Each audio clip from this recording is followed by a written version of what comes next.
Mick Jagger's name is practically synonymous with electric, high-energy rock and roll. For decades, he embodied that reputation with the Rolling Stones, captivating audiences through relentless movement and raw intensity on stage.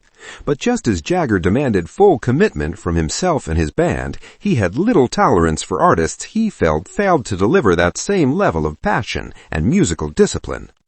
Jagger's perspective on live performance was forged early during the British blues boom of the 1960s.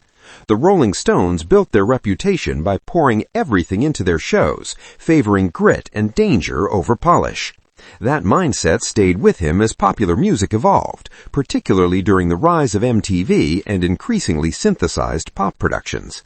Although Jagger himself thrived in the visual era, he remained highly critical of acts that, in his view, lacked authenticity and musical cohesion on stage. One band in particular stood out to him for all the wrong reasons, especially after losing the creative force that once defined their sound. That band was the Beach Boys, specifically their touring version after Brian Wilson stepped away from regular live performances. Jagger once said he hated listening to them live, describing their shows as frustrating and musically weak. He criticized the rhythm section and suggested the band had lost the precision and richness that characterized their classic recordings. Jagger stated that while Wilson was an exceptional producer and songwriter, the live band without him sounded grating and unfocused. Despite the Beach Boys being responsible for some of the most celebrated pop songs ever written, Jagger's criticism was not aimed at their studio legacy. Instead, it focused on what he perceived as a hollow live experience that failed to live up to the standards set by their earlier work.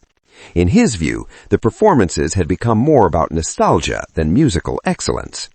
Jagger's comments highlight a broader debate in rock music between authenticity and legacy. For him, honoring a band's history meant preserving its original spirit, not simply recreating it. His blunt honesty, even when controversial, reflects a lifelong belief that live music should be visceral, committed, and uncompromising.